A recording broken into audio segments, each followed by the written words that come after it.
She opened the door, and the cold pierced me to the bone. The family that was supposed to be my home became my worst enemy. What I will find out next will break you to pieces. The night my parents kicked me out is still burned into my brain like a bad tattoo.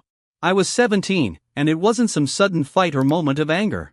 No, they'd been waiting for this moment like it was the final act of some twisted play. My mom had this smirk, cold and sharp, like she was enjoying watching me lose everything. She told me, "You'll be back begging in a month," like I was a stray dog they'd just kicked out into the cold. My dad slammed the door in my face so hard I thought the whole house would shake.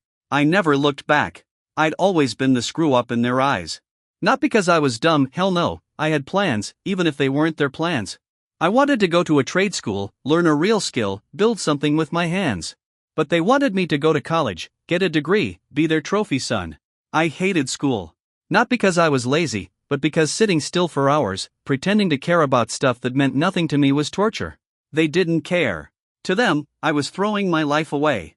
I was a disappointment, a failure. And when I said I wasn't going to follow their path, they told me to get out. I packed what I could: an emergency bag, laptop, some clothes, cash I'd scraped together, and I left. I crashed on my friend Corey's couch for weeks. His parents were the only decent adults I knew at the time.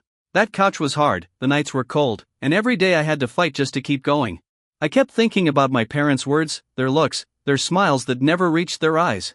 Years later, standing in my driveway holding bags full of gifts meant to heal old wounds, my mom opened the door and said, "We don't want you here this year."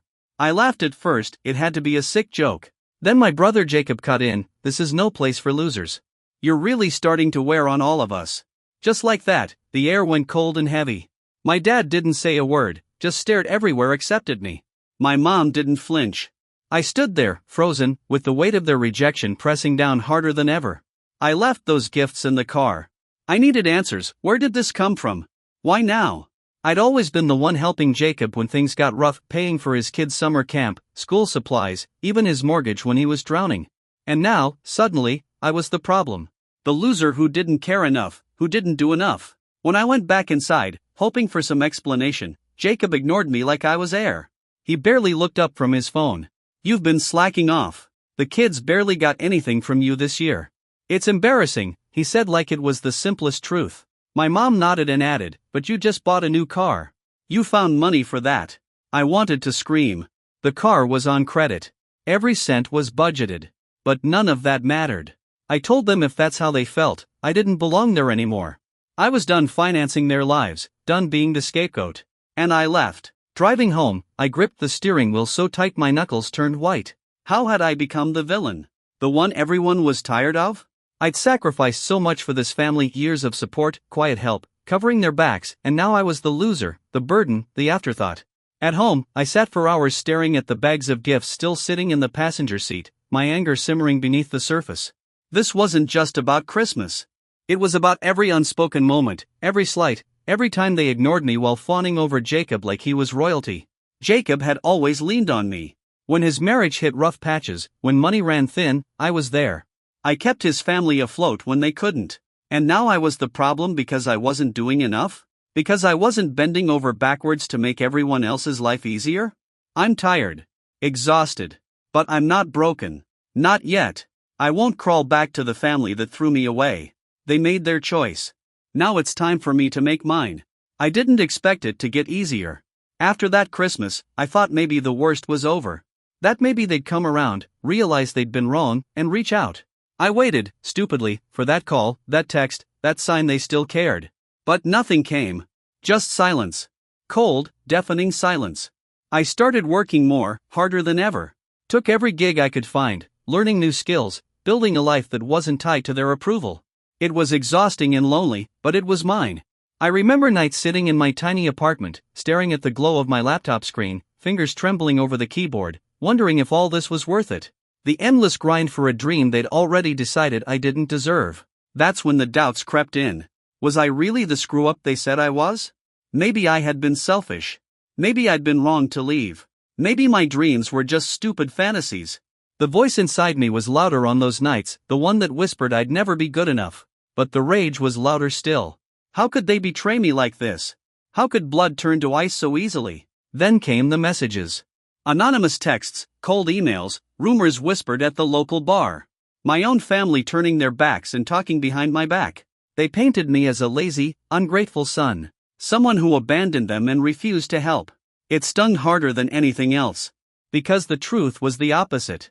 I'd bent over backwards for years, only to be kicked out and erased. And then, just when I thought I'd hit bottom, I found out something that shattered everything I thought I knew. My brother Jacob wasn't just complaining about my slacking off. He was building a story, a narrative that I was the problem so he could cover up what he was hiding. The late-night calls I never returned? The unexplained cash flows? The people I never met who showed up asking questions? It was clear now. Jacob was trying to rewrite history. To rewrite our family's story without me in it. That realization broke something inside me. Not just anger or betrayal, but a deep, sickening fear. How many lies had I swallowed without knowing? How many times had I been played for the fool by the person I was supposed to trust most? But I wasn't going to be a pawn anymore. I started digging, quietly, carefully. Old receipts, bank statements, whispered phone calls. I wasn't just trying to prove them wrong anymore. I wanted to expose the truth. And that truth? It was uglier than I could have imagined. Jacob had been siphoning money from the family accounts, hiding debts, and blaming me for every missed payment. Kelly, his wife, knew everything but said nothing. My parents? They turned a blind eye, choosing to believe the golden child's version of events. The worst part? Knowing my parents still thought I was the problem. I felt sick. Used. Like I was nothing but a disposable piece in their game. Yet, underneath all that fury was something else, a desperate need to prove to myself that I was more than the family's cast-off. That I could survive this. That I could thrive. I started reaching out to people outside that world. Friends I'd lost touch with. Mentors I'd never truly thanked. Strangers who believed in me before my own blood did. Slowly, brick by brick, I built something real. Not because they wanted me to, but because I wanted to prove to myself that I mattered. That I was worth more than the label they slapped on me. Some nights, the loneliness is brutal. I lie awake wondering if they're laughing, if they think I've finally broken. But every morning, I get up and fight. Not for their approval, but for me. Because in the end, family is what you make it. And I'm starting to choose mine. The deeper I dug, the more twisted everything became. I thought I knew what family betrayal looked like, but Jacob rewrote the playbook. What started as whispers behind my back grew into a full-blown smear campaign. It began subtly. My phone buzzing with unknown numbers. Messages from people I didn't recognize, accusing me of being unreliable, selfish, and worst of all, a liar. I traced some of them back to Jacob's circle. He was working overtime, poisoning minds, twisting stories so I looked like the villain. At first, I wanted to fight back loudly, call him out, confront my parents, make them see the truth. But the more I thought about it, the more I realized how useless that would be. They'd already made up their minds. The scales had tipped in his favor years ago. Their blindness was willful. Instead, I focused on myself, my work, my future. I took whatever jobs I could find, often working 2 shifts a day, just to keep my head above water. I built a small client base doing repairs and custom jobs, something I was good at, not because I wanted to prove them wrong, but because it kept me sane. Yet, inside, a war raged. The anger, the hurt, the feeling of being discarded like garbage clawed at me every day. I struggled with this darkness. Some days I wanted to scream at them, to tear down the facade they'd built around their perfect little family. Other days, I wanted to crawl into a hole and disappear. But what scared me most was the dark voice inside, the one that whispered I didn't just want to be accepted anymore. I wanted revenge. Not the petty kind, but the kind that would shake their world, that would make them realize what they lost when they turned their backs on me. It wasn't just bitterness. It was survival. One night, after a long day of work, I sat in my tiny apartment staring at my phone. A message popped up from an unknown number. "You're not alone." It was from an old friend I hadn't spoken to in years, Finn. The one who'd stood by me back when I was homeless. The one who always believed I'd make it. Finn reminded me of who I was before the betrayal, the person who had dreams and fire inside him. He didn't ask for explanations or apologies. He just said, "I've got your back." That night, I made a decision. I wouldn't just survive. I'd fight back, quietly, strategically. I started recording everything, every time my parents slipped up, every lie Jacob told, every moment of hypocrisy. I wasn't going to get them to love me, but I was going to expose the truth. I'd gather proof of the money missing, the secrets hidden in plain sight. I even hacked into the family accounts with some of the skills I taught myself online, not to steal, but to uncover. What I found shocked me. Huge transfers to unknown accounts, bills left unpaid, debts covered up. My family was crumbling under a mountain of lies, and Jacob was at the center of it all, the puppet master pulling strings while they sat blindfolded. At the same time, my sister Claire, the golden child, was quietly slipping into the same patterns, cold, distant, more concerned with appearances than family. I realized I'd been playing a losing game for years, but the others were prisoners too, trapped in their own cages of expectation. Despite it all, I kept building my life. I found a small workshop, a corner of the city where nobody knew my name. There, I built software for small businesses, tools to help people like me, people ignored by the big tech giants. It was my way of proving that I was worth something, not to them, but to myself. But the past isn't so easy to escape. One evening, as I closed up shop, I saw a car pull up across the street. The tinted windows made it impossible to see inside, but the moment I caught the license plate, my heart sank. It was Kelly's car. I knew she'd come to talk, or worse. To threaten, to scare, to remind me I wasn't welcome. I braced myself, but instead of calling out or chasing her off, I did something different. I sent a message to Finn, I might need backup.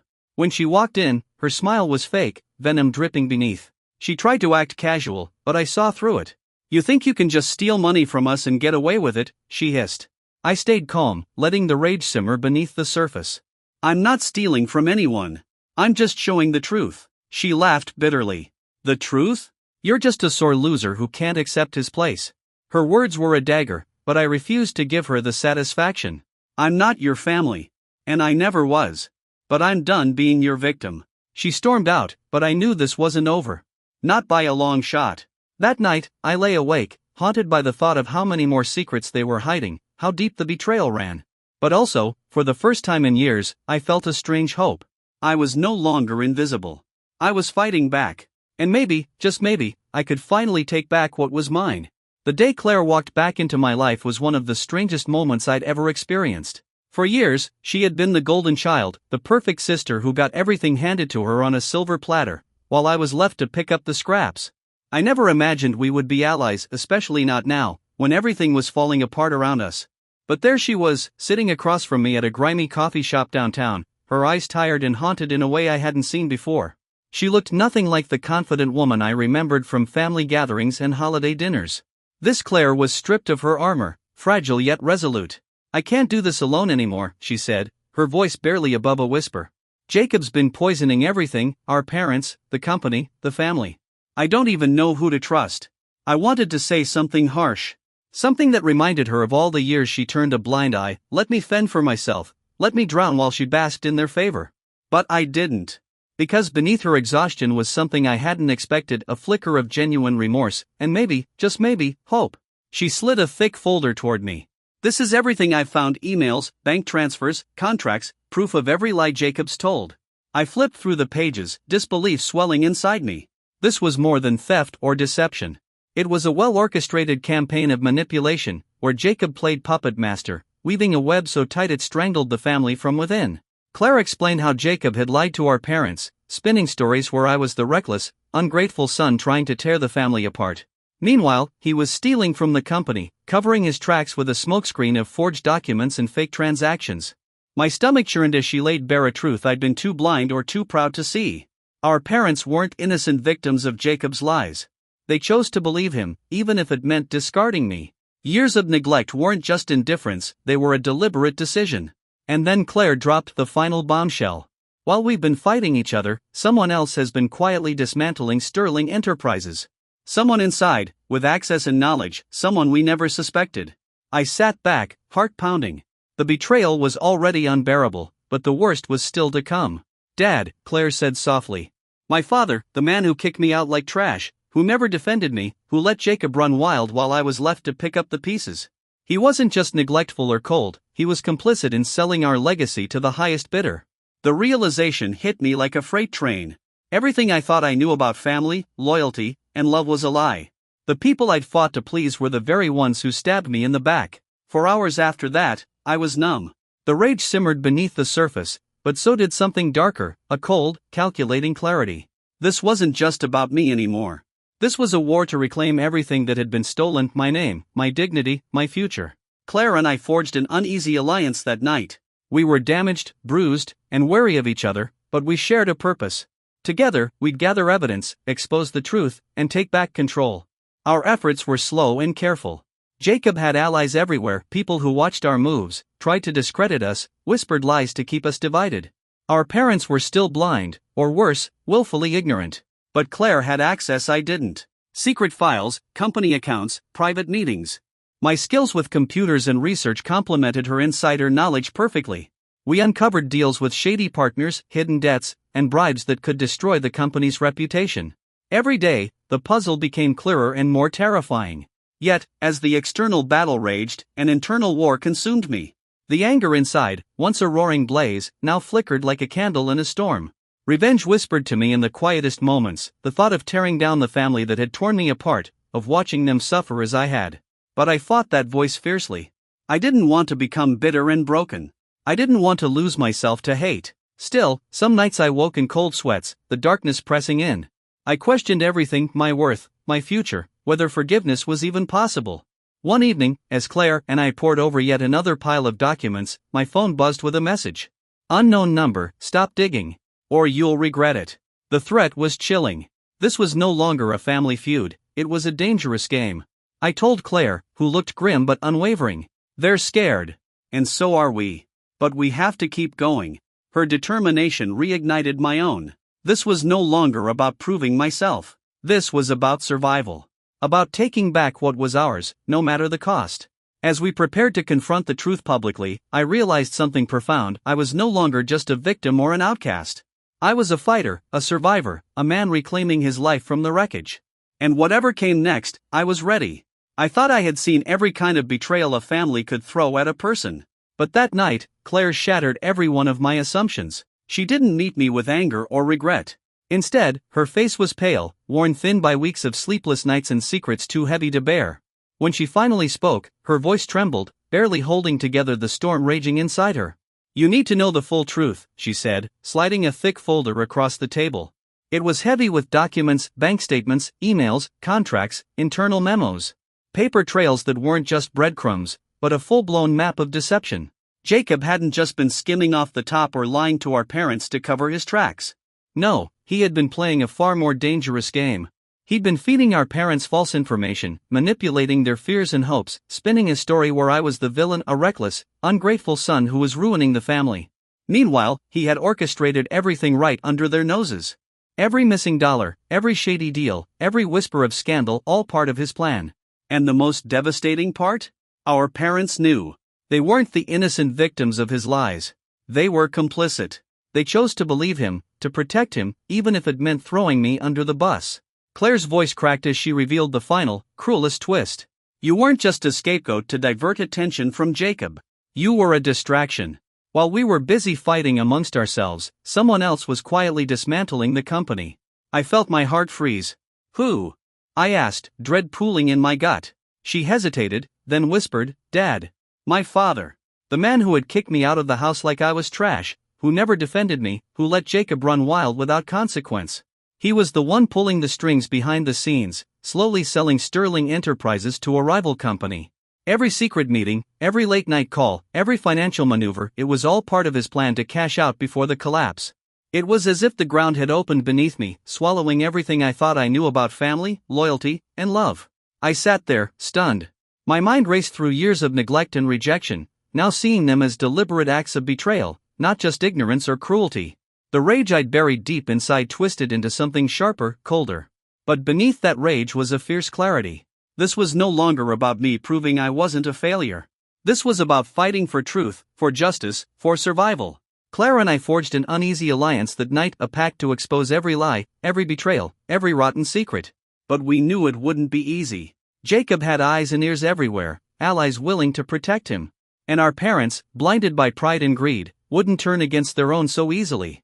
We worked in the shadows, gathering evidence, consulting lawyers, recording conversations. The weight of the truth was suffocating, but it fueled us. We weren't just fighting to save a company. We were fighting to reclaim our lives from the wreckage of a family torn apart by greed and deception. When the story broke, through leaks to journalists we trusted, it shook Sterling Enterprises to its core. Jacob was arrested for fraud and embezzlement. Our parents faced harsh questions in boardrooms and courtrooms, forced to confront the wreckage their choices had wrought. But even as the company survived, our family didn't. The cracks that had been hidden for decades split wide open, and there was no going back. I stood on the edge of the ruins of my past, looking at what I'd lost: a family, a childhood, a sense of belonging. But I also saw what I'd gained: myself. The years of betrayal had carved scars into my soul, but they had also forged something stronger: a man who refused to be broken, who refused to be defined by the cruelty of others. Yet, victory came with a price. I still wrestle with the dark voice inside me, that hunger for revenge, that whisper promising satisfaction in destruction. Some nights, I lie awake wondering if I'm becoming the very thing I hated. I think about my parents. Were they victims of Jacob's manipulation, or willing accomplices blinded by selfishness? Did they love me at all, or was I always just the shadow cast by their perfect son? I don't know. Maybe I never will. But I do know this: I'm done begging for their love, done craving their approval.